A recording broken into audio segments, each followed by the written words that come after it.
দেখেন, রাশিয়া ইউক্রেনের উপর আক্রমণ চালালো। ইউক্রেন আগে কি করেছে না করেছে এটা ঢাকা পড়ে গেছে। কেন আক্রমণ চালালো? মূল কারণ, মূল প্রেক্ষাপট টোটালি নজরের বাইরে সরিয়ে দিয়েছে মিডিয়া। এটাই দেখাচ্ছে রাশিয়া কত খারাপ, রাশিয়া কত ক্ষমতার লোভী, কত বড় সাম্রাজ্যবাদী শক্তি। এরা গায়ে পড়ে আর এক দেশে যুদ্ধ বাঁধিয়েছে, সেই দেশের অঞ্চল দখল করতে চাচ্ছে, তাদের জানমালকে হুমকির মুখে ফেলেছে। দেখবেন নিয়মিত মিডিয়ায়, এখন তো আলোচনা কমে গেছে অন্য ইস্যু আসার কারণে, বাঙালি তো ইস্যুপ্রিয় জাতি, একটা আসে আর একটা অটোমেটিক আড়াল হয়ে যায়, কিন্তু টানা প্রায় 1 বছর পর্যন্ত আলোচনা যে চলছিল, দেখবেন নিয়মিত এই চিত্রই দেখিয়েছে ইউক্রেন বড় মাজলুম, ইউক্রেন বড় ভিকটিম, রাশিয়া বড় রক্তখেকো, রাশিয়া বড় ক্ষমতালোভী, রাশিয়া বড় সাম্রাজ্যবাদী। মূল কারণ আড়াল এখন রাশিয়ার এই খারাপ চিত্রটাই, নেগেটিভ ইমেজটাই সামনে এনেছে। আর অস্ত্র দিয়ে বলেন, গোয়েন্দা সাপোর্ট দিয়ে বলেন, সাইবার সাপোর্ট দিয়ে বলেন, সর্বতভাবে এই ইউক্রেনের পাশে পশ্চিমা বিশ্ব দাঁড়িয়েছে। কিন্তু তাকান প্যালেস্টাইনের ইস্যুর দিকে, এখানে কেন আক্রমণ হলো আর কেন প্রতিরোধ হলো? মূল কারণগুলো আড়াল করেছে। কারা আসলে জালেম, কারা আসলে মাজলুম, মূল কারণগুলো আড়াল করে রেখেছে। শুধু দেখাচ্ছে আরে হামাসের কারণেই তো এই পরিণতি হয়েছে। ভাবটা এমন, দুইটা দেশ, স্বাধীন দুটো দেশ, সার্বভৌম দুটো দেশ, এতকাল ছিল শান্তি আর শান্তি।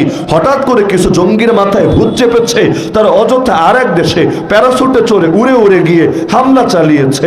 তাও এমন দিনে যেদিন ওদের হলিডে, শনিবার দিন, ইবাদত বন্দেগীর দিন। তো গায়ে পড়ে লাগার কারণে এখন ইসরায়েল ডিফেন্ড করছে। ডিফেন্ড করতে গিয়ে হয়তো একটু আধটু বাড়াবাড়ি করে ফেলছে। এখন সব দোষ কাদের? সব দোষ না ইসরায়েলের, সব দোষ না ফিলিস্তিনের সাধারণ নাগরিকের, সব দোষ বানিয়ে দিয়েছে হামাসের মুজাহিদিনের। কি বাস্তব না অবাস্তব? এমনকি চিত্র এমন ভাবে দাঁড় করাতে সক্ষম হয়েছে, এই বাংলাদেশ কোথায় ফিলিস্তিন আর কোথায় বাংলাদেশ, এখানে বসে মাগনা কিছু স্কলার, ইসলামিক স্কলার পর্যন্ত এই ইসরায়েলের পক্ষে দালালি করতে শুরু করেছে। তাও আবার ঢালাও ভাবে এটা বলে না যে আমরা প্যালেস্টাইনের মুসলমানের পাশে নাই, আমরা প্যালেস্টাইনের মজলুমদের পাশে নাই, আমরা গাজার পশ্চিম তীরের মুসলমানদের পাশে নাই। খালি তারা বলে আরে মুসলমানদের পাশে তো আছি, মুজাহিদদের পাশে নাই। এই পরিণতি মুজাহিদদের কারণে হয়েছে। যদি গায়ে পড়ে হামলা না চালাতো কিছুই হতো না, সবকিছু তো ভালোই থাকতো। ভাবটা এমন, গত 75 বছরে কিচ্ছু হয়নি। গত 75 বছর এদেরকে কোলে তুলে তুলে চুমু দিয়েছে আর আদর করেছে, অথচ যা হওয়ার সব তো আগেই হয়ে আছে। উড়ে এসে জুড়ে বসেছে এই পশ্চিমা বিশ্বের সাপোর্ট আর শেল্টারেই স্বাধীন একটা দেশকে দখল করতে করতে করতে পুরোটা তো খেয়েই ফেলেছে। ফিলিস্তিনের আছেটা কি? ছোট একটা গাজা শহর আর পশ্চিম তীরের সামান্য অংশ। তা পশ্চিম তীরের উপর আবার নিজেদের অধীনস্থ দালাল সরকারে বসিয়ে রেখেছে। তো স্বাধীন বললে শুধুমাত্র গাজাটাকেই গণ্য করা যেতে পারে।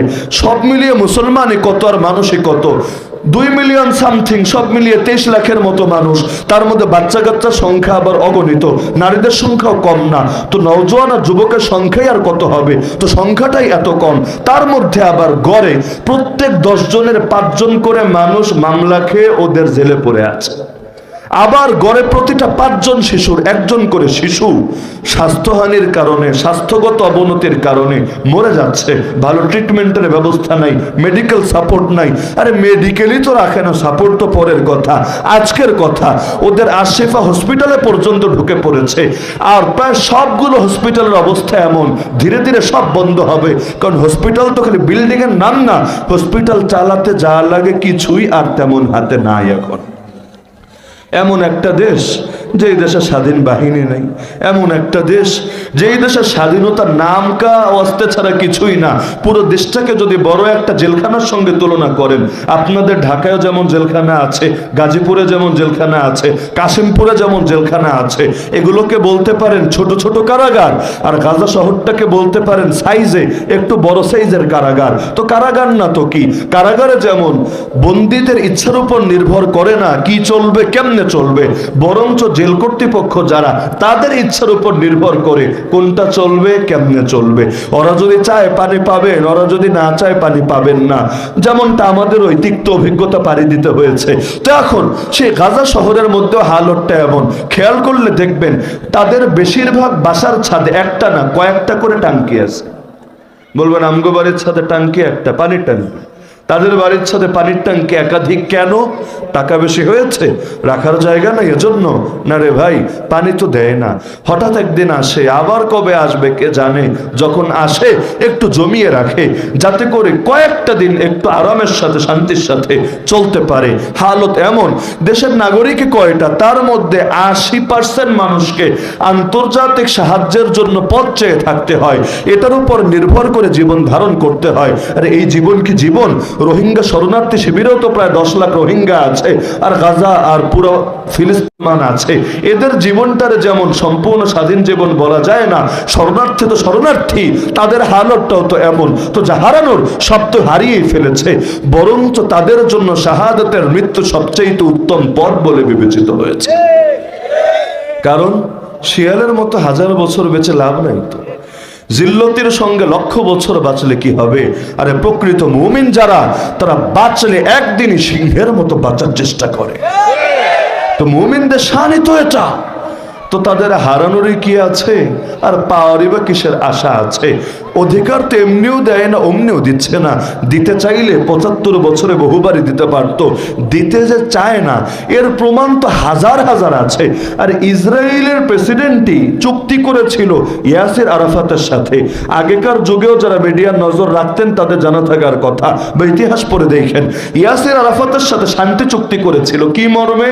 এই মর্মে না যে তোমাদের আল আকসা তোমাদেরকে দিয়ে দিলাম, এই মর্মে না যে এখন থেকে জেরুজালেমের উপর তোমাদের ক্ষমতা মেনে নিলাম, বরঞ্চ এই মর্মে তোমরাও আমাদের দেশকে দেশ হিসাবে স্বাধীন হিসাবে মেনে নাও, আমরাও তোমাদের দেশকে স্বাধীন দেশ হিসাবে মেনে নাই, 2 দেশ 2 জাতি, এই মর্মে। তখনও মাজলুম, তখনও দেশের অধিকাংশ অংশ হারিয়েছে, নিজেদের বাপ দাদার ভিটে বাড়ি থেকে বঞ্চিত হয়েছে, তারপরও খালি এতটুকু বলেছে যে যতটুকু আছে ওটার আলাদা দেশ হিসাবে মানলাম, আর বাকি আমাদের যা আছে সেটাকে দেশ হিসাবে মেনে নাও। এই চুক্তিটা করার কারণে ইসরায়েলের পক্ষে যেই নেতা চুক্তি করেছে, এক বিশাল জনাকীর্ণ সমাবেশে প্রকাশ্যে গুলি করে তাকে হত্যা করে ফেলা হয়েছে। তো ভাবতে পারেন, অন্য দেশের প্রেসিডেন্ট না, যে তুরস্কের প্রেসিডেন্ট, বাংলাদেশের প্রেসিডেন্ট, এমন না, নিজের দেশের প্রেসিডেন্ট চুক্তি করেছে, তাও নিজেদের স্বার্থকে ঠিক রেখেই মেনে নিতে পারে নাই, মেরেই ফেলেছে। কি বুঝলেন? তার মানে ওরা 2 জাতি 2 দেশ চায় না। গাজার ওয়েস্টার্ন এই যে পশ্চিম তীরটা আছে, এটা একেবারে গিলতে পারছে না, কাটা হয়ে গলায় বেঁধে আছে, তাই আছে। বাস্তবে তারা 2 দেশ মানে না, তারা মানে এক দেশ। হামাসও যেমন মানে এক দেশ, ইসরায়েলকে দেশ হিসাবে স্বীকারই করে না, বরং বলে জারজ রাষ্ট্র। যেমনি ভাবে বাংলাদেশও আজও পর্যন্ত ইসরায়েল রাষ্ট্র হিসেবে স্বীকার করে না, বলে জারজ রাষ্ট্র। একইভাবে ইসরায়েলও এই মত পোষণ করে, ফিলিস্তিন কোন রাষ্ট্রই না, এটা হলো জারজ রাষ্ট্র। বলবেন ফিলিস্তিনটা জারজ রাষ্ট্র বলে কেমনে? ওদেরকে উচ্ছেদ করে ওদের ভিটে বাড়ি দখল করলো, তাহলে ওদেরকে আবার জারজ রাষ্ট্র বলে কেমনে? এটা বুঝতে চাইলে আকীদাকে টানতে হবে। আমাদের কথা বললেও লোকে বলে টেরোরিজম, লোকে বলে উগ্রবাদ, লোকে বলে জঙ্গিবাদ। নাম দিয়েছে কি জানেন? ধর্মের নামে আর আদর্শের নামে যে বাড়াবাড়ি, যে উগ্রবাদ, সেটার নাম নাকি জঙ্গিবাদ।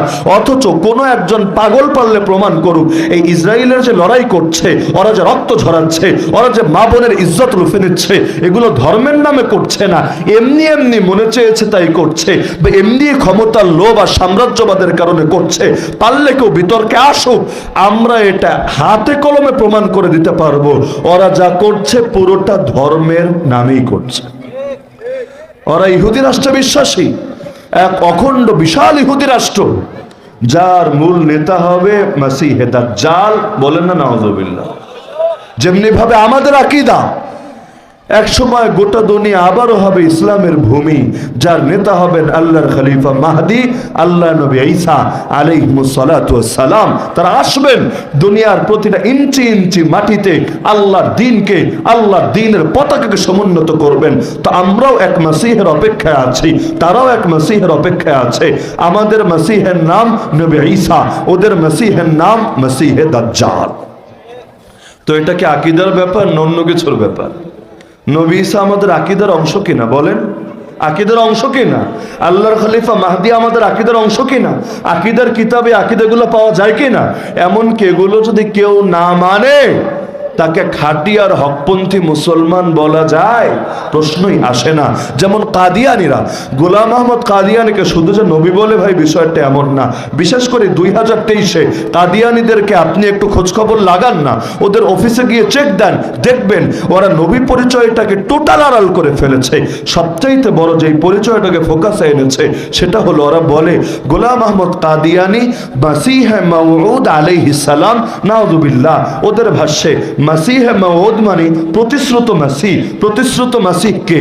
আমাদের আকীদা প্রতিশ্রুত মাসিহ নবী ঈসা। কাদিয়ানীরা বলে গোলাম আহমদ কাদিয়ানী নবী ঈসা, নাউযুবিল্লাহ মিন যালিক। তো যদি ও নবী ঈসাই হয়, দুনিয়া জুড়ে মুসলমানদের খেলাফত করে, ও যদি নবী ঈসাই হয়, দাজ্জাল এখনো মরল না কিভাবে? এখনো পর্যন্ত তার পতন হলো না কিভাবে? নবী ঈসা দুনিয়া থেকে যাওয়ার পর তখন আর জিজিয়ার বিধানও থাকবে না। কিসের জন্য? জিহাদ রহিত হয়ে যাবে। কিসের জন্য? কারণ তখন কাফের মুশরিকি থাকবে না, গোটা দুনিয়া যারা থাকবে সবাই মুমিন, সবাই মুত্তাকি। যার কারণে আল্লাহ এমন বরকত দেওয়া দিবেন, একটা আঙ্গুর খেয়ে এক পরিবারের লোকের পেট ভরে যাবে। এক ছাগলের দুধ খেয়ে ছোটখাটো একটা কবিলা তাদের সকলের চাহিদা পূরণ হয়ে যাবে। এমন বরকত দেওয়া আল্লাহ দিয়ে দিবেন। বরকতের মালিক আল্লাহ। আল্লাহ চাইলে অল্প জিনিসকেও সবার জন্য যথেষ্ট বানাতে পারেন, আবার প্রচুর পরিমাণ জিনিসকেও অপর্যাপ্ত বানিয়ে দিতে পারেন। যেমন আল্লাহ রাসূল সাল্লাল্লাহু আলাইহি ওয়াসাল্লামের কাছে একবার দুধ হাদিয়া আসলো। তিনিও ক্ষুধার্ত, সাহাবীরাও ক্ষুধার্ত। এখন দুধের মধ্যে কিন্তু দুইটা শক্তি আছে, খাদ্যের শক্তি, পানির শক্তি। দুধ খাদ্যের চাহিদাও মিটায়, পানির চাহিদাও মিটায়। সাহাবীরাও খুশি হলেন, রাসূলও খুশি হলেন। সবচাইতে বেশি ক্ষুধার্ত ছিলেন আবু হুরায়রা রাদিয়াল্লাহু আনহু। তিনি বড় পেরেশান ছিলেন। তার তো হালত এমন ছিল, কখনো কখনো ক্ষুধার জ্বালায় অজ্ঞান হয়ে রাস্তার পাশে পড়ে থাকতেন। লোকে দেখে ভাবতো মৃগী রোগী, বাস্তবে মৃগী রোগী ছিলেন না, বাস্তবে অজ্ঞান হয়ে পড়েছিলেন ক্ষুধার জ্বালায়। তো রাসূলের কাছে যখন দুধ হাদিয়া আসলো, রাসূল দুধের বাটি আবু হুরায়রার হাতে তুলে দিয়ে বলেন, আবু হুরায়রা, সবাইরে খাওয়াও, পরে তুমিও খাও। আবু হুরায়রা রাদিয়াল্লাহু আনহু দুধ দেখে যতটা খুশি হয়েছিলেন, এই কথা শুনে তত বেশি পেরেশান হয়ে গেলেন। মানুষ আছে প্রায় 70 জন, দুধ হলো এক বাটি। সামনে দেখেছে একটু প্রাণ জড়িয়ে গিয়েছিল, খেলে পুরো পেট ভরুক না ভরুক কিছু চাহিদা তো মিটতো। এখন 70 জনের এক বাটি দুধ খাওয়ায়া পরে যদি নিজের খাওয়া লাগে, ওই খাওয়া না খাওয়ায় কি পার্থক্য থাকে? এখন রাসূল বলেছেন বুঝে ধরুক আর না ধরুক, কাজ তো করাই লাগবে। এবার দুধ দেওয়া শুরু করেছেন, এক একজনের হাতে দুধ তো দিয়েছেন, কিন্তু মনটা তো দুধের সঙ্গে লেগে আছে। বাইরে ভাই বেশি খাইস না, আমার তো খাওয়া লাগবে, ক্ষুধা তো পেটে লেগে আছে। এখন একজন একজন দেয়, আর দুধের বাটির দিকে তাকায়। তিনি অবাক, কিরে বাটির দুধ দেখি কমে না। তিনি ভেবেছেন অন্যদের পেটে হয়তো অত বেশি ক্ষুধা নাই, আর সবাই স্যাক্রিফাইস করছে, অন্যদের জন্য কম কম করে খাচ্ছে। এখন দেখতে দেখা যাচ্ছে চুমুক তো ভালো মতোই টানে, কিন্তু দুধ তো ফুরায় না। তিনি ভাবলেন হয়তো সকলে রাসূলকে বুঝতে দিচ্ছে না, কৌশল করে চুমুক তো দিচ্ছে, কিন্তু খাবারে টান লাগাচ্ছে না। দিতে দিতে দিতে দিতে দিতে একে একে একে সবাইরও দুধ খাওয়ায় ফেললেন। এখনো দুধ যতটুকু ছিল ততটুকুই রয়ে গেল। আবু হুরায়রা রাদিয়াল্লাহু তাআলা আনহুকে এবার রাসূল বলেন, আবু হুরায়রা তুমি খাও, পেট ভরে খাও, কমায় খায়ও না। আবু হুরায়রা তো অবাক, কিন্তু যেহেতু কথা রাসূল বলেছেনই, আর তো দেরি করার কোনো কারণ নাই। তিনি মুখ লাগিয়ে খেতে লাগলেন, খেতে লাগলেন, খেতে লাগলেন। আবু হুরায়রা বলেন, খেতে খেতে খেলে পেট ভরি নাই, গলা পর্যন্ত ভরে ফেলেছি। তখনও তাকিয়ে দেখি বাটিতে দুধ যা ছিল তাই রয়ে গেছে। এবার আমি বাটি এগিয়ে দিলাম রাসূলুল্লাহ সাল্লাল্লাহু আলাইহি ওয়াসাল্লামের কাছে, তিনিও খেলেন। তো এক বাটি দুধ দিয়ে সকলে তৃপ্ত হয়ে গেলেন, সকলের জন্য যথেষ্ট হয়ে গেল এক বাটি দুধ। আর এটার নাম না বরকত। বরকত মানে পরিমাণে বেড়ে যাওয়া না শুধু, আরে অনেক সময় এমন হয় পরিমাণে বাড়ে কিন্তু চাহিদা মোটেও মেটে না, আবার কখনো পরিমাণে দেখতে কম থাকে, চাহিদা মিটে যায় আলহামদুলিল্লাহ। আমরা যখন খাবার খেতে বসে বলি বিসমিল্লাহি ওয়া আলা বারাকাতিল্লাহ, জীবনে দেখি নাই যে এক প্লেট খাবার অটোমেটিক 2 প্লেট হয়ে যায়, 2 প্লেট খাবার অটোমেটিক 4 প্লেট হয়ে যায়, অথচ বরকতের কথা বলে খাচ্ছি, আল্লাহর কাছে বরকত চেয়ে নিচ্ছি। আল্লাহুম্মা বারিক লানা ফিমা রাযাকতানা ওয়া কিনা আযাবান নার। তাহলে বরকতটা যায় কোথায়? তো বরকত মানে পরিমাণে বাড়া না, বরকত মানে যা আছে সেটাই যথেষ্ট হয়ে যাওয়া। এ কারণে রাসূল বলেন মুমিন খায় এক পেটে, কাফের খায় 7 পেটে। আল মুমিনু ইয়াকুলু ফি মিআন ওয়াহিদ ওয়াল কাফিরু ইয়াকুলু ফি সাবআতি আমআ। এই এক প্যাকেট খাবারই মুমিনকে বানায় সিংহ পুরুষ আর কাফেররে বানায় শিয়াল পুরুষ, অথচ খাবারের পরিমাণের বিবেচনায় তার খাবার কত বেশি। আল্লাহ যদি সন্তানে বরকত দেয়, কখনো এক সন্তানও দেখা যায় এমন কাজ ঘটায় যা করার জন্য একটা জাতির প্রয়োজন হয়, আবার যদি বেবরকতি দেয় হয়তো দেখা যায় পরিমাণে বেড়েছে, আফসোস আর পেরেশানি ছাড়া তেমন কিছু জোটে নাই। টাকা পয়সা কেউ কামায় 20,000, কেউ কামায় 20 লাখ, যে 20,000 কামায় আলহামদুলিল্লাহ সব চাহিদা মিটে, প্রয়োজন পূরণ হয়ে আরো কিছু বাঁচে, যেটা মাঝে মধ্যে সে জমাও করে রাখার চেষ্টা করে, সামনে হজে যাবে, সামনে মেয়ে বিয়ে দিবে, এটা করবে ওটা করবে, আবার মাঝে মধ্যে দান সৎকাও করে। আবার আরেকজনের কামাই 20 লাখ, কিন্তু মাহফিলের জন্য যদি তার কাছে যান যে ভাই মাহফিলে কিছু শরীক থাকেন না, ওর কথা শুনলে আপনার কাছে মনে হবে পারলে ওরে একটা ভাঙা থালা ধরায় দিয়ে আসবেন আপনি, অথবা কিছু পকেট থেকে দিয়ে আসবেন, কারণ বেচারা এত বেশি অভাবে আছে যার চাইতে বড় অভাবী দুনিয়ায় কেউ হতে পারে না। এমন হয় নাকি হয় না? তো বরকত দেওয়ার মালিক কে? আল্লাহ যদি বরকত দেন অল্প খাবারও এমন বরকত দেন, যেমনটা নবী ঈসা আলাইহিস সালামের পরে দিবেন যে সামান্য একটা ছাগলের দুধে এমন বরকত দিবেন, একটা আঙ্গুরে এমন বরকত দিবেন যেটা খেয়ে লোকে ক্লান্ত হবে কিন্তু পেটে ক্ষুধা বাকি থাকবে না, পুরোটা পেটে আরামের সাথে ভরে যাবে। তা আমরা এক মাসিহের অপেক্ষায়, ওরাও এক মাসিহের অপেক্ষায়, আমরা সেই মাসিহের অপেক্ষায় এজন্য যাতে করে সব জুলুমের অবসান ঘটে, সব ঘোর অমানিসা কেটে যায়, আবার দুনিয়ার পরতে পরতে ইসলামের পতাকা পতপত করে উড়ে যায়। আর ওরা সেই মাসিহের অপেক্ষায় কেন? যাতে করে দুনিয়া জুড়ে দাজ্জালের রাজত্ব কায়েম হয়, ইহুদের রাজত্ব কায়েম হয়। এখন ওদের বক্তব্য বনি ইসরায়েল তো একটা বংশগত জাতি, আপনারা জানেন একটা বংশগত জাতি। তো ইয়াকুব আলাইহিস সালাম থেকে শুরু করে বনি ইসরায়েলের যত নবী এসেছে তারা যেই যেই এলাকায় থেকেছে ওদের আকীদাই সবগুলোই হলো ওদের বাড়ি, ওদের জায়গা, এগুলো থেকে মুসলমান আর খ্রিস্টানরা মিলে জোরপূর্বক ভাবে ওদেরকে বিতাড়িত করে রেখেছে। ওদের পতাকার মধ্যে ওরা এই চেতনা গেঁথে দিয়েছে। ইসরায়েলের পতাকা দেখলে দেখবেন উপরে আর নিচে দুটো ব্লু দাগ, মাঝখানে 6 কোণা বিশিষ্ট একটা স্টার, একটা তারকা। এটার ব্যাখ্যা ওদের ভাষ্য থেকে আপনি দেখে নিয়েন, আপনি সার্চ করলেও পেয়ে যাবেন, তারা নিজেরাই ব্যাখ্যা করে উপরের আর নিচের এই দুটো ব্লু দাগ আমাদের বর্ডার। পতাকা কখনো এমনি এমনি হয় না, পতাকা চেতনা ধারণ করে। যেমন বাংলাদেশের পতাকা লাল সবুজের পতাকা, বিষয়টা এমন না যে দুইটা রং নজরে পড়েছে ব্যাস দুটো রং একটা কাপড়ের মধ্যে এঁকে দিয়েছে একটা পতাকা হয়েছে। না রে ভাই, লালের সুনির্দিষ্ট অর্থ আছে, সবুজের সুনির্দিষ্ট অর্থ আছে। দুটো রং শুধু দুটো রং না, দুটো চেতনা, জাতীয় চেতনাকে ধারণ করে আছে। একইভাবে তাদের যে পতাকা, এটা ভাবার কারণ নাই, একজন ডিজাইনারের মন চেয়েছে বেশ উপরে আর নিচে দুইটা ব্লু দাগ টেনে দিয়েছে, মাঝখানে চাঁদ অথবা সূর্যের ছবি না দিয়ে একটা তারকার ছবি বসিয়েছে। এভাবে কখনো পতাকা হয় না, পতাকা নির্দিষ্ট চেতনার প্রতীক হয়। কি সেই চেতনা? ওদের বক্তব্যই হলো এটা, উপরের আর নিচের এই দুটো ব্লু দাগ আমাদের বর্ডার। তো কতটুকু তোমাদের বর্ডার? ওদের বক্তব্য নবী ইয়াকুব যেই এলাকায় থাকতেন অর্থাৎ ফিলিস্তিনের কেনান, আর সর্বশেষ আমিরুল মুমিনিন ওমর ইবনুল খাত্তাব রাদিয়াল্লাহু আনহু যেই এলাকা থেকে ওদেরকে উচ্ছেদ করেছিল অর্থাৎ খায়বার, তো এই কেনান থেকে নিয়ে খায়বার পর্যন্ত, ফুরাত নদী থেকে নিয়ে নীল নদ পর্যন্ত, এই পুরোটাই হলো ওদের এলাকা, ওদের বর্ডার, ওদের সাম্রাজ্য। আর মাঝখানে 6 কোণা বিশিষ্ট তারকার নাম ওদের ভাষায় দাউদি সেতারা বা ডেভিড স্টার। দাউদি সেতারা মানে কি? ওদের ভাষ্য হলো নবী সুলাইমান আর নবী দাউদ আলাইহিমা সালাম যে সর্বব্যাপী এক রাজত্ব করেছেন, সেই রাজত্বের সিম্বল ছিল, সেই রাজত্বের প্রতীক ছিল এই 6 কোণা বিশিষ্ট তারকা।